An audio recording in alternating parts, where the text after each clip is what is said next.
Hello, and here we are, back at Perfectly Paranormal, episode 134.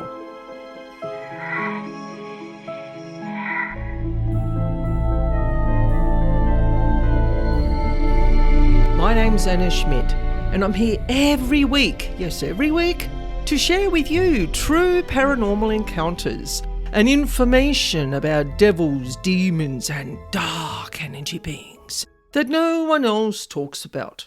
And today you're going to get an inside peek at what I know about remote viewing. Now, this is all from my personal experiences, what I've observed and what I've stored away in my brain.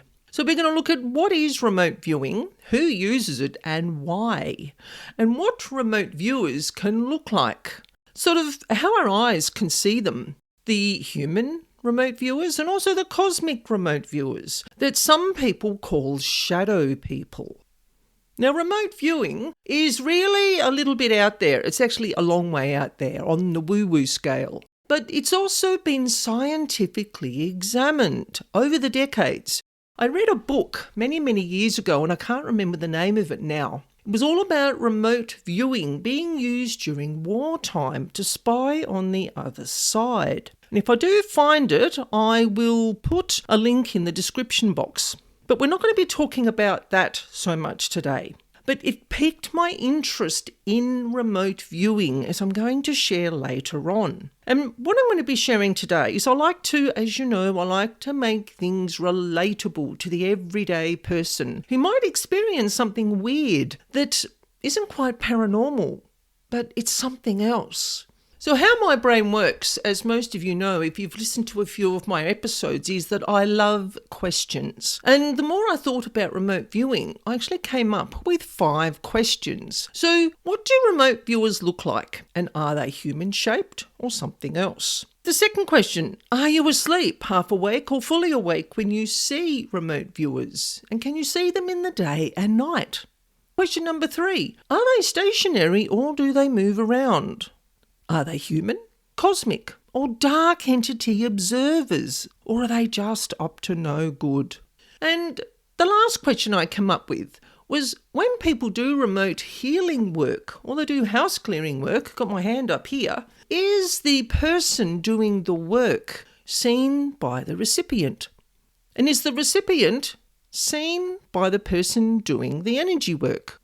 Can really be quite complex sometimes. So we're going to look at all those different aspects today during this episode. So why not start at the beginning and look at what do remote viewers look like and are they human-shaped or something else? Now, over the years, I'm 57 now, so I've been observing the paranormal for probably at least 45 years of my life that I can remember. And I've witnessed remote viewers in 3 different ways. Now, the first one was an outline of white filled with solid black. And I'll share that story later on. And the second one was a solid black shape in the form of a human body, or with a slightly larger misshapen head, which was an interesting experience. I'm going to share that one too. And the third one is a shimmering, wavering outline, like someone or something is cloaked. Now, this is the one I see most often. And yes, I do still see them. I feel like sometimes I'm being watched, and I'm not paranoid. As much as I'm a paranormal addict, I don't go looking for it. Sometimes I just need to switch my brain off after work and not think about it. But I quite often will see movement in my peripheral vision. Now, I'm not looking for it like I just said. I might be watching, TV on my laptop and I'll see movement out of my peripheral vision. Now, is it a spirit? Is it a dark energy being? Is it a remote viewer? A human remote viewing me or a cosmic person remote viewing me? It's really quite complex. So one of my experiences I would like to use to highlight how I saw a remote viewer. This must be maybe, 25 years, 30 years ago now. And I've called this experience Pigtails in the Night. Now, watching TV one night in my lounge room. I was sitting in my favourite chair, which is positioned next to my hallway door that sort of leads up to the bedroom end of the house. And I was suddenly startled by this solid black shape. Now, it was in the shape of a girl. It was in the shape of someone wearing a dress. And this person had pigtails. And she would have been, maybe 12 years old, if I'm sort of gauging the height. Now, this black outlined person just kind of casually slipped out of the hallway and stood next to my chair. I saw this black solid shape with this white outline in my peripheral vision, in my right peripheral vision. And I'm not afraid of these things. You know what I'm like? Observe without fear. You could probably say that's my motto. And I quickly turned and looked into this black face and I said out loud, "I see you." And I was kind of pointing my finger. And she was so startled that she suddenly turned, pigtails swinging in the air, and she ran up the hallway. So I was out of my chair in a shot and I followed this black shape up my hallway and I looked in every room. I found no one. There was no one. So who was this person? It wasn't a dark entity because my body didn't exhibit any of the usual signs and symptoms of dark energy presence. And it wasn't a spirit person. And I know that because I've dealt a lot with spirits over the years and I've observed their behaviours. And with spirit energy, most of the time, what I've witnessed is you see details. They want you to see them. Well, I see parts of people, which is kind of weird. You know, sort of shoes, or I might just see their hair, or I might see their braces or their favourite shirt, or that great big moustache that I talked about in one of my other episodes. That was a spirit wanting me to see him to give a message to his great-great-great-grandson. This black pigtailed person, this I felt was a human looking at me from somewhere else in the world. Now, who knows why? Why would anyone bother? I'm just your average everyday person who at that stage, I don't even think I was really doing a lot of energy work. So we're not going to get caught up on that. But I thought you might find that really interesting.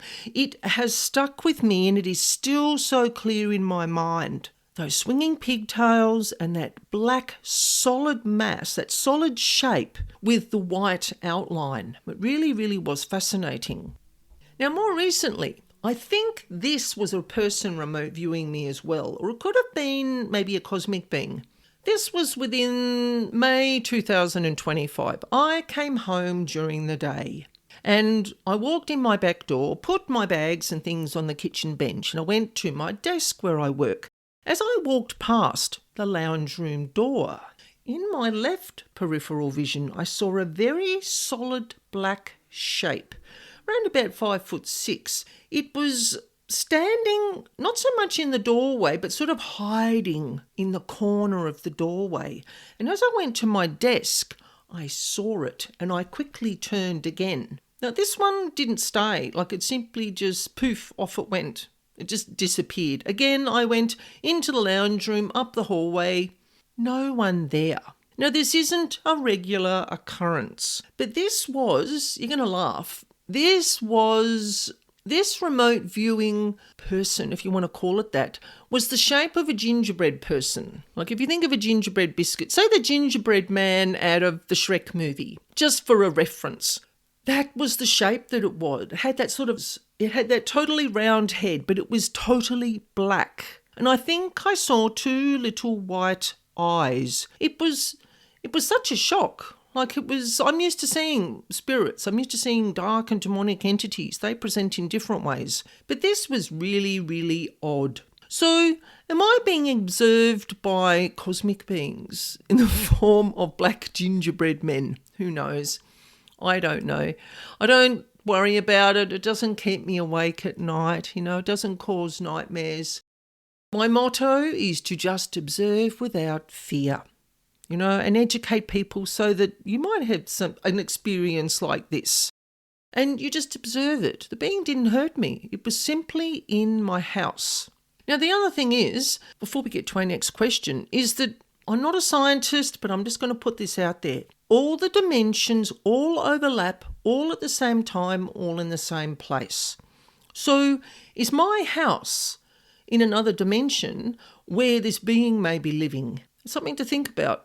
But you think, though, if it was that I would be seeing it more often. I think it was something that came into my house to look at me, observe me, see what I'm doing, what I'm up to.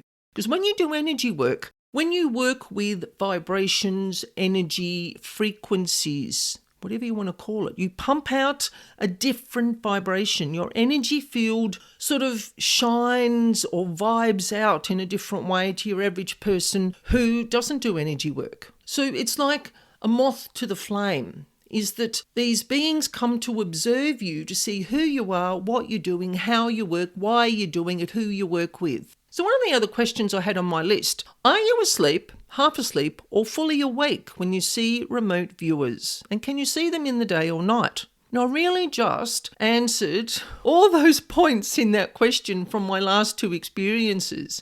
I was fully awake and aware of my surroundings for the first experience and the second experience. I mean, I don't drink.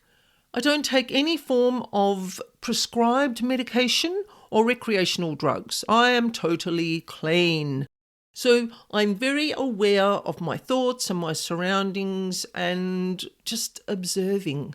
So it was nothing that I created. They were simply here. I mean, is this house a hub for entities and beings to come here because of the work I do? That's probably the other thing, is that they've just come to have a look. So neither of them harmed me. They are what I call observers, which also applies to the cosmic beings, which we're going to get to later on. Now, I have had skeptics say to me when we've got on to the remote viewing conversations in the past, is that I was probably daydreaming, or I was half asleep, or I was unwell and I was hallucinating. Now, as a child, I would often wake up in the middle of the night to see my mum standing at the end of my bed. Now, she was still alive, but she was smiling at me and she had a mixing bowl on her hip and she was stirring something, making biscuits or a cake or God knows what. That was me in a half-awake dream state. So I've woken up and my brain must have still been processing what I was dreaming about. That is totally different to remote viewing. I could see all the details. I could see everything she was wearing, the smile, the glasses, her beehive hairdo, her apron, the bowl. I can still see it in my mind now. And this is probably 50 years ago. So it's totally different. Once you see beings coming to you through remote viewing, you understand the difference. Now, I just want to slip this in here. This is really interesting. When you do energy work, you quite often will go through, not experimenting, I suppose it is experimenting, you'll go through lots of different phases. Like I went from numerology to palmistry and reading cards, and then I really embraced the house healing and the paranormal work. That was kind of my process. And there was a bit of life coaching in there at one stage. Now, I have done some remote viewing into a house in India. Now, I live in Tasmania, which is at the bottom of the world. It's a little island at the bottom of Australia. It's one of Australia's states. Now, this was many, many years ago. And in those days, probably, be 30 years ago now, I met a man online on a spiritual platform. You know, the old forums you used to go to, and you'd spend half the night typing to people. I mean, people probably still do that now, but I don't. Now, we talked about spiritual stuff, and he and I had some similarities, and we kind of liked each other's conversations, and we decided to do some practice remote viewing into each other's homes. Now, this was before the days of Google Maps, so we had no idea what each other's houses looked like. We didn't even know what each other looked like because the forums didn't have the option for you to put in a photo, or not that I remember. It was simply you were just talking to people online. And this was even before Facebook, which was, I had to look that up, which was around the mid-1990s. So we exchanged addresses and we agreed on the day and the time that we would practice remote viewing. Now you're going to find this really quite funny. And remember, this was my first time remote viewing. And what we experienced was rather interesting. So, like I said, we agreed on the day and the time that we would practice. And how I got into the state to do my remote viewing, I said the man's address and his name. And I stated that I had permission to look into his home. And this is what I saw. Now, remember, I haven't done this before. This was the very first time. It was like looking through a foggy sort of porthole or a foggy telescope. That's probably the best way to describe it. It was like looking through a foggy telescope. And I saw the rough outline of some sort of aqua-coloured cushions. And I think they were in his lounge room. And I saw some curtains. It was very teal, blue, green and orange. That was sort of the colour scheme. And then it switched to his bedroom. And again, I saw cushions. I don't know what the thing is with cushions, but that's just where my viewing took me. So I saw the pillows on his bed, the cushions on his bed, and I could describe the colour and the colour of his bedspread. Didn't see people, didn't see any pets, didn't see any goings on in the home. It was simply seeing some of the furnishings. Now, I didn't see the outside of his house. Now, what he saw, this is really, really funny. He described to me that he saw cables and cords. And when I thought about it, when he described them, I went, oh, I know where that is. That was behind the TV in my bedroom. It was a weird place for him to remote view. Remember, we've never done this before. I think you've got to be more specific about the location that you want to remote view into. But anyway, he saw behind my TV, and he also saw what he described as a wheel in my front yard. Now, what that was a large garden bed, and there was a circle formation of sandstone rocks around the outside. So he was right. It was very circular because I'm very OCD, and I made sure it was round. So somehow he saw that, and he saw down behind my TV. And that was it.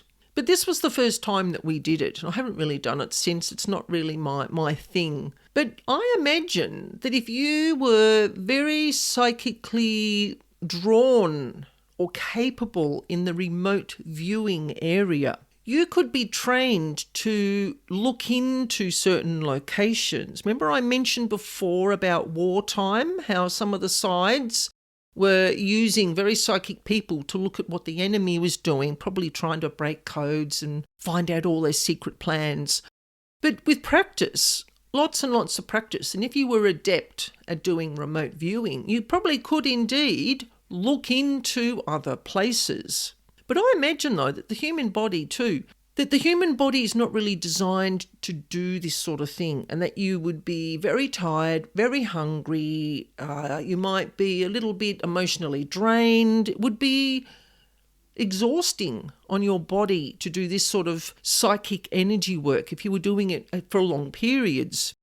But I will say that remote viewing into people's homes without permission is trespassing and a very big invasion of privacy. So just think of that if you think, oh yes, I might try doing some remote viewing, because you never know what you're going to see and what it might do to you. So any types of energy work that people do, any type of psychic work, there is always positives and negatives that come with it. So you have to be very careful about what you're doing. So the next question. When people do remote healing work or house clearing, I'll put that in because that's something I can talk about, is the healer seen by the recipient? Now, when I do house and property clearings, sort of even people energy clearings, I have what I call privacy settings. I don't want to know people's private information. I ask only for the information needed to do the energy clearing work for the client, or the home, or the land. Now, this is a little bit of a giggle. I had a teenage boy once refuse an energy clearing. Now, he needed it. His mum knew me. It was all very above board. He had some emotional issues, things that were going on that his mum wanted me to have a look at. And he said yes. And then he changed his mind and he said no. Now, he didn't quite understand how energy works because he was a little bit embarrassed that I might see his boy bits. Now, I was just dumbfounded when his mum told me that. I'm like, what? No, oh, no. Don't see the physical body. Never, never, never. When you do energy work, you are tuning into the energy of the person, their chakras, their meridian lines, their organs, their consciousness. You don't see the physical body. You are given information about what needs clearing from the energy body. Now, I know this is a thing too because my dear friend Laura, now Laura's been on my podcast quite a lot. We've dealt with a lot together. She does distance Reiki healing. She works with people on the table, but she also does distance Reiki work. Now, when she does her Reiki work, I spoke to her before I put this episode together, and she said that she has a photo of the client, right? And she uses what they call a proxy. So she uses a pillow. Some Reiki people use something like a teddy bear. And all it does is it symbolises the person. So it's just like me when I work on clearing a home. I have a picture of the front of the house, the address and the floor plan. When I'm doing a house clearing, I don't see the colour of the walls or people walking around in their pyjama bottoms like one husband told his wife one day. He was quite thrilled about the thought of it. And I went, no, it doesn't work that way. I think he was having a bit of a joke, but it was just like, why? Why do people think you can see into a place like that? It's all about privacy settings and intention. So when Laura does her distance Reiki healing, she has a picture of the person's face, or if she knows them, she just imagines their face in her mind. She has her proxy, which is a pillow, and she uses what they call the distance healing symbol. And the intention of both my work and what Laura does is to uncover and remove energetic disturbances with the permission of the client. And that is simply all that you're doing. So our last question, I've kind of lumped some of these questions together so we're not going to be here for hours. So the last question, are remote viewers human, dark entities or cosmic observers? And are they up to no good? We've touched on the possible human aspect earlier, and I've mentioned the dark entities. They don't really remote viewers as such. Well, they kind of do. This is an example, a short example. As I've seen some very disgruntled entities, oh dear, they appear in my workspace when I'm about to start a property clearing because they know that they need to move house. They know that they're being evicted and they have to move out. So they're a little bit disgruntled, a little bit annoyed, and they'll make themselves known. Like I'll see these wavering black masses, or I'll feel someone standing leaning over my shoulder. But that's all they do. They're watching. They're just saying, we know that you're coming into the house, or I see you type thing. Right? They're not confronting. They don't hurt or harm. Now, what it is with remote viewing is that I feel, now I don't know a lot about cosmic beings, but this example you're going to love. Like seriously, it is one of my most memorable paranormal experiences or cosmic experiences. I feel that most remote viewers are cosmic beings or some sort of shadow person or hat man, as they're commonly referred to. These are interdimensional beings who are observing us for, who knows what reasons. I feel like they're taking notes, like they've got these clipboards with these very thick piles of paper on them, and they're taking notes on our behaviours, our actions, our reactions to certain situations. I really wonder, are we a great big humanoid zoo for many of these types of cosmic entities that are out there in the universe? Because I can't imagine that we are the only living entities in this whole universe. That is just rubbish.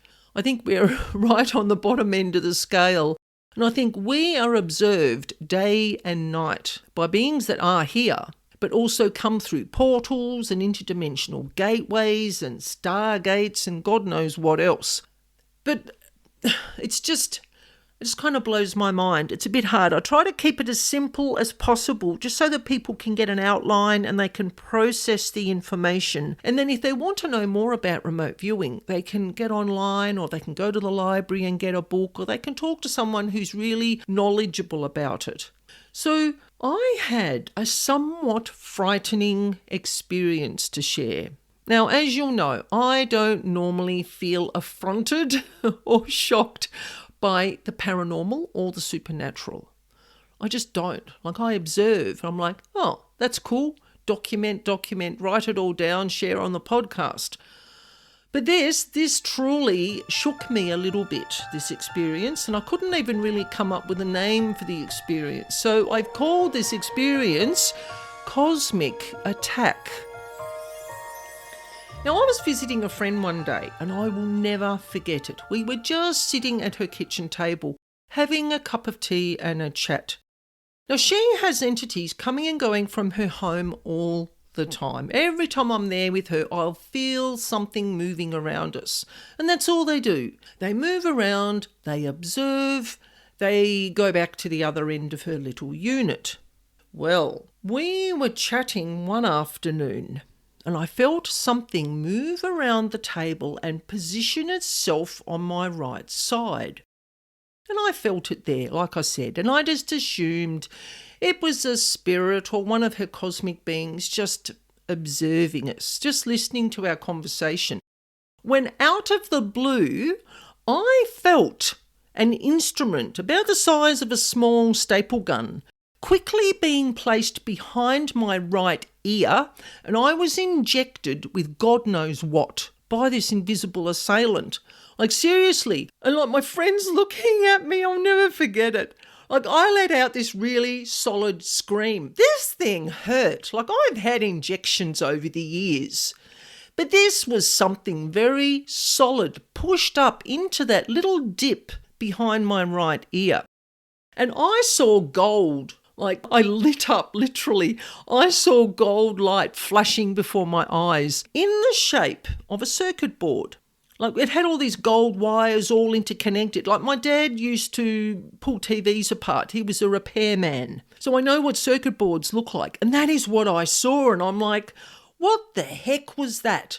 Now, my friend, she dropped her cup. Her mouth was open and her eyes were really, really wide. And she said, you just lit up, all red, all over. And I sat there like I was fuming. I deal with the paranormal all the time, and I have never been touched in that way. I've been pinched, punched, poked, prodded, given electric shocks. Whoopee-doo. That was nothing compared to this thing being shoved behind my right ear and injected with something. And I was like waving my arms around like a mad person, like trying to, I don't know what I was doing. I was just shocked. And I was like, what the beep was that? How dare you, you beep? My friend's never seen me so irate because normally I just observe. Now, my friend looked behind my ear and she saw nothing. There was no marks, no discolorations. And when I calmed down, when I let my anger settle, I felt normal. And I was like, what the heck? Have I been injected with some sort of tracking device? You know, what is going on? You know, was this some sort of cosmic being putting in a tracking device behind my ear? Or were they taking some sort of energy sample? Were they taking some sort of human sample? I really don't know, and I probably never will. But I will never forget what I saw in my eyes and my friend's face. Like, she said, you lit up red. It was really quite shocking. Nothing has ever shocked me like that before. So was that a cloaked remote viewer? Because what I saw move around me and position itself not behind me, on my right-hand side, in the peripheral vision again, it was that wavering, shimmering outline that I mentioned earlier. And it was like this being was cloaked. Like, I knew it was there. I could feel. It's like when someone walks up behind you, or you go to open the front door and there's someone there. Like, you're like, oh, I knew you were there. I could feel your presence. Or you're at home and someone walks up behind you and you know there's someone there because you can feel them coming. You don't hear them, but you feel their presence. But I don't know what this was, but it really did shock me quite a lot. And that was maybe, that would have been a good 5, 6, 7 years ago now. And I still don't know what it was. And I quite often poke my finger into that spot behind my right ear. I can't feel anything. I didn't get it x-rayed and all that. I just couldn't be bothered. I thought I feel all right. I'm sleeping all right. My body's functioning okay. Did they take a sample of an energy worker? Were they like, we want a bit of her energy? I mean, maybe if they had have asked me, I would have said yes. But I was very, very pissed that something took advantage of me. So that's what makes me think that we are simply puppets. We are this little humanoid zoo on this planet Earth in the universe that are simply being observed by these cosmic beings. I mean, who knows what they get up to? I don't really do the whole alien abduction thing. I don't discount it. I never discount anything because we just don't know. But it's never happened to me, or maybe it has. I've been on a few alien spaceships in my dreams a few times. So was that remote viewing? I don't know. Is lucid dreaming remote viewing? It really is very complex. Anyway, I trust that I haven't overloaded you with too much information today. And you found it insightful and interesting. And it's given you something to think about.